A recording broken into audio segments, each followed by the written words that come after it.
গত 12ই ফেব্রুয়ারি কথিত নির্বাচনে ঠিক পরের মাস তথা মার্চ মাসেই দারাজ কণ্ঠে বলেছিলাম, ফেসিস্ট তারেক যদি ওর ওয়াদা বরখেলাপ করে তাহলে ওর পরিণতি হবে ঠিক ওর বাপ খুনি জিয়ার মতো।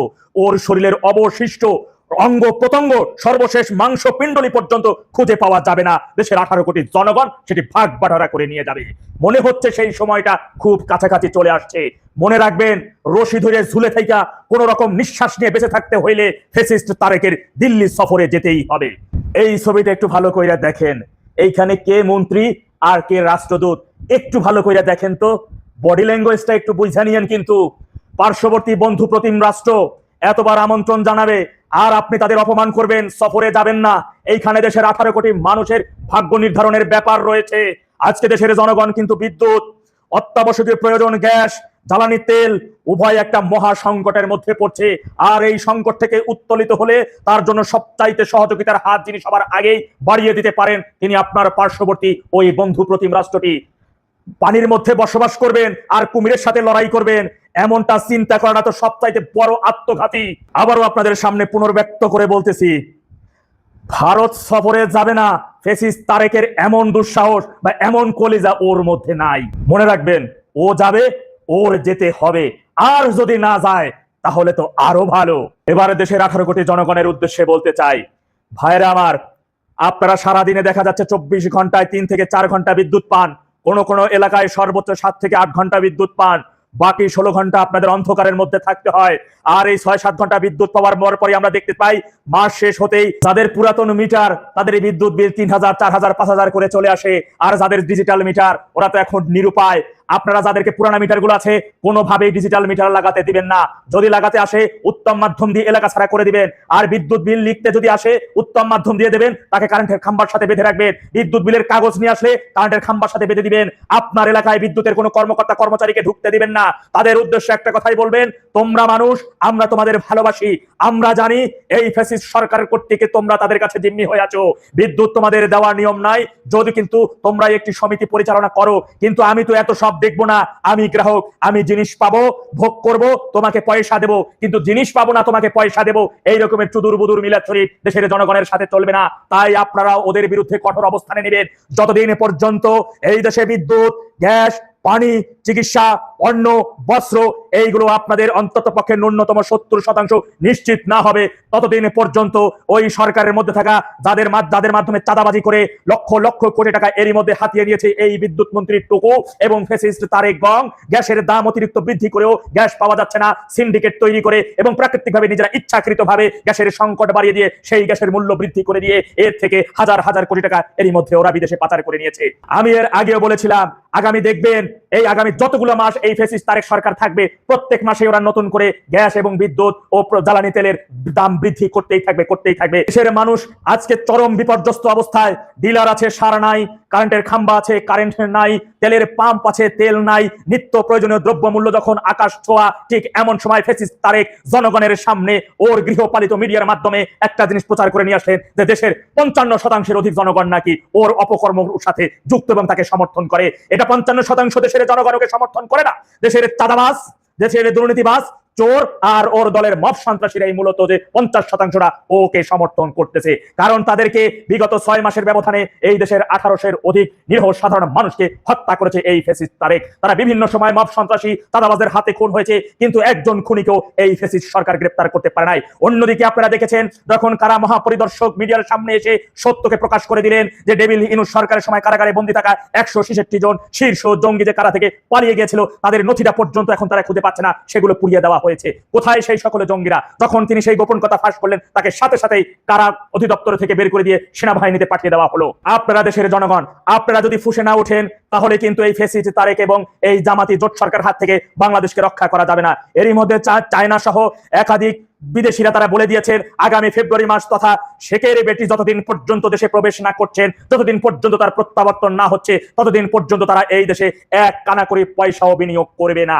মনে রাখবেন, এরই মধ্যে অনেক সাধারণ শ্রমিক এবং আপনারা দিনমজুর সিএনজি চালকেরা বলেছেন কতদিন এই সমস্যা থেকে উত্তোলিত হবে তাও তো একটা বলতে হবে, তাও তো সরকারের পক্ষ থেকে বলতেছে না। সরকার কিন্তু বলেছে আগামী 2 বছরের মধ্যে এই সমস্যা সমাধান হওয়ার কোনো সম্ভাবনা নাই, 2 বছর পরে গিয়ে হয়তোবা এই সমস্যার সম্ভাবনা হবে, তাও আবার হয়তোবা। এখন সিদ্ধান্ত আপনারা নেবেন, 2 বছর এই নরকের মধ্যে নরকীয় জীবন উপভোগ করবেন, নাকি আগামী কয়েক মাসের মধ্যে তারেক এবং এই জামাতি জোট সরকারের হাত থেকে বাংলাদেশকে রক্ষা করবেন। দেশে যখন নিত্য প্রয়োজনীয় সংকট আকাশচুম্বী, মানুষের জীবন যখন নাজেহাল অবস্থা, তখন কিন্তু এই সরকারের বিভিন্ন মন্ত্রী প্রতিমন্ত্রী উপদেষ্টা, ওই যে বাউলা চুলের জাহিদ, তিনিও মিডিয়ার সামনে এসে বলতেছেন আজকের এই সংকট এর জন্য এই সরকারের ন্যূনতম দায়ী না, এর জন্য সম্পূর্ণ দায়ী নাকি আওয়ামী লীগ সরকার। আওয়ামী লীগ সরকার যদি দায়ী থাকে, আওয়ামী লীগ সরকারের সময় যদি এত সংকট থাকে, তাহলে আপনারা জনগণ আপনারা সাক্ষী। আওয়ামী লীগ সরকারের সময় কি পরিমাণ বিদ্যুৎ পেয়েছেন, তখন কি পরিমাণ গ্যাস পেয়েছেন, নিত্য প্রয়োজনীয় দ্রব্যমূল্যের কি পরিমাণ ছিল, এর সাক্ষী একমাত্র আপনারা। মনে রাখবেন, এই কথার মাধ্যমে মূলত দেশের জনগণের এই হাহাকার অর্থাৎ কাটা ঘায়ে নুনের ছিটা মারা হয়েছে। এই সরকার এই সংকট মোকাবেলা এবং কি করে মোকাবেলা করে অন্তত পক্ষে দেশের জনগণের মধ্যে একটু হইলেও স্বস্তি ফিরিয়ে আনা যায়, তার কোনো প্রচেষ্টা কিন্তু নাই। বরঞ্চ তারা কাটা খায় নুনের সিটারে নেয়, প্রত্যেকটা দ্রব্যমূল্যের দাম বাড়িয়ে দিয়ে এবং আপনাদের বিদ্যুৎ সার্ভিস 2 থেকে 3 ঘন্টা দিয়ে অত্যাধিক তা থেকে বিল কেটে নিয়ে সেই সাদাবাজি, ডিজিটাল সাদাবাজির মাধ্যমে সেই টাকা বিদেশে পাচারের প্রতিযোগিতায় নেমেছে। সুতরাং যে কোনো মূল্যেই হোক না কেন, নিজে বাঁচতে, পরিবার বাঁচাতে, দেশ বাঁচাতে সকলকে ঐক্যবদ্ধ হয়ে এই ফ্যাসিস্ট জামাতি জোট সরকারের হাত থেকে বাংলাদেশকে রক্ষা করার জন্য আপনাদের এক এবং অভিন্ন হতে হবে, দুর্বার আন্দোলন করে তুলতে হবে। ভালো থাকেন, আসসালামু আলাইকুম। আপনার প্রিয় মোবাইল ফোন, এই ছোট্ট যন্ত্রটি আপনার দুনিয়ার দরজা খুলে দেয় একসাথে। ফোন, ক্যামেরা, ঘড়ি, খবরের কাগজ, ব্যাংকিং সবকিছু হাতের মুঠোয়। তারপর একদিন বাজারে নতুন মডেল এলো, যার ক্যামেরা একটু ভালো, প্রসেসরটা একটু বেশি দ্রুত, স্ক্রিন একটু উজ্জ্বল। পুরনো ফোনটিকে তখন এমন বিরক্ত লাগে যে সে প্রযুক্তির ইতিহাসে সবচেয়ে বড় বিশ্বাসঘাতক। তাকে ছুঁড়ে ফেলা হয় ড্রয়ারে, কেউ বিক্রি করলে ভাঙ্গারির দোকানে, আবার কোনো সময় সরাসরি ময়লার ঝুড়িতে। কিন্তু এতটাও মূল্যহীন সে নয়। তার ভেতরে থাকতে পারে কপার, ব্রোঞ্জ, জিঙ্ক, রূপা, স্বর্ণ, প্লাটিনাম, পালাডিয়াম, রোডিয়াম কিংবা পুনর্ব্যবহারযোগ্য প্লাস্টিক। অর্থাৎ আপনি যেটাকে বর্জ্য ভাবছেন, সেটাই অন্য চোখে ছোটখাটো খনি। আজকের আলোচনা সেই সব বর্জ্য নিয়ে, যা আমাদের এনে দিতে পারে মিলিয়ন মিলিয়ন ডলার।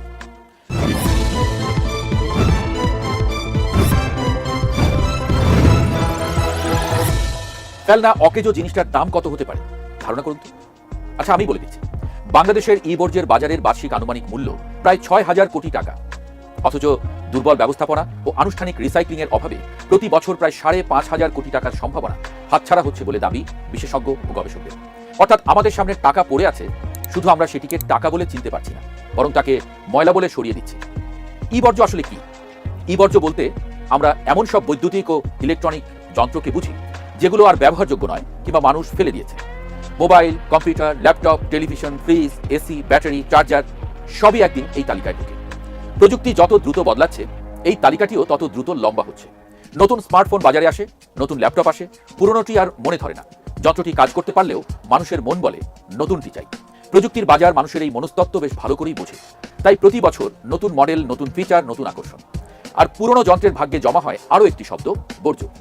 তার সঙ্গে যুক্ত হয়েছে নিম্নমানের ও স্বল্পস্থায়ী পণ্য, কম দামি চার্জার, ব্যাটারি কিংবা ইলেকট্রনিক যন্ত্র অল্প দিনেই নষ্ট হয়ে যায়।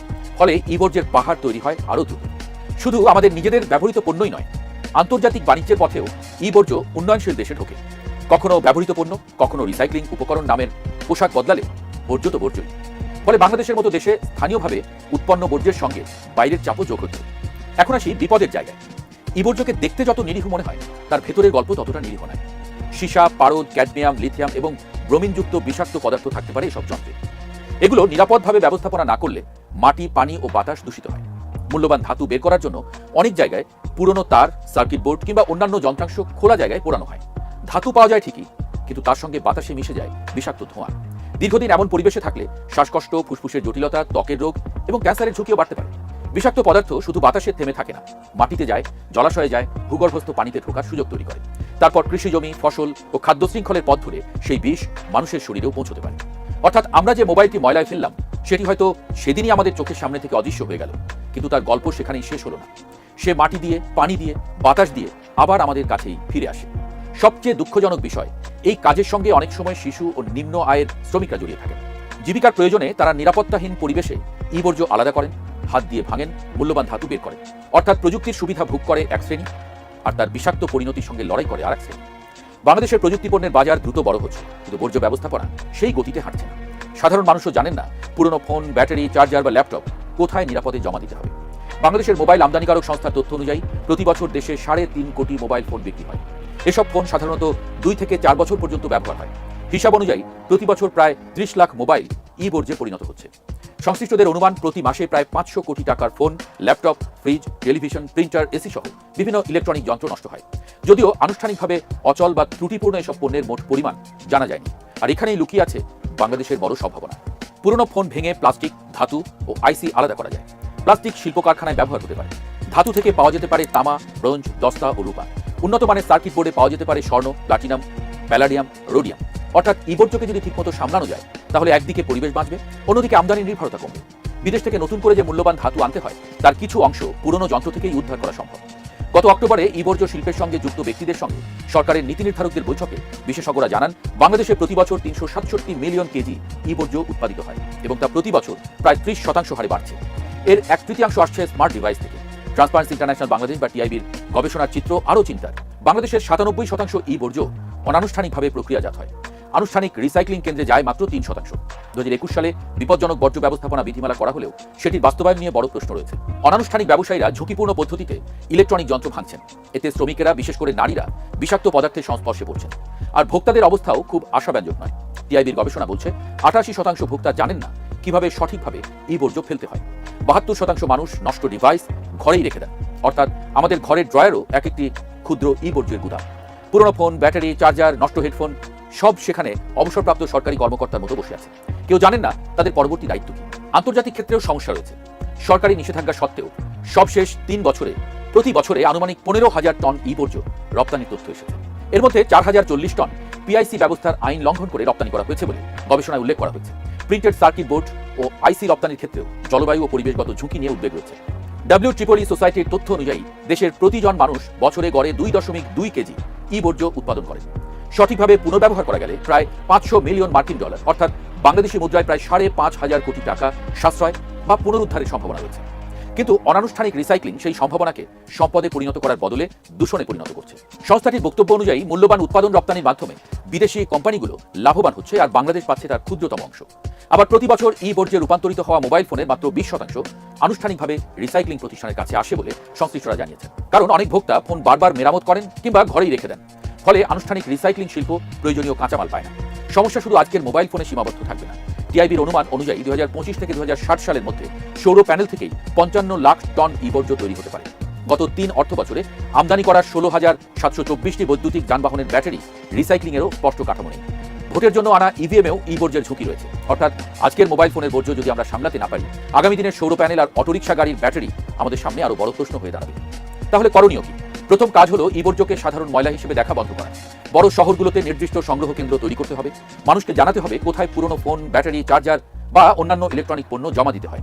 তারপর দরকার আন্তর্জাতিক মানের রিসাইক্লিং প্লান্ট।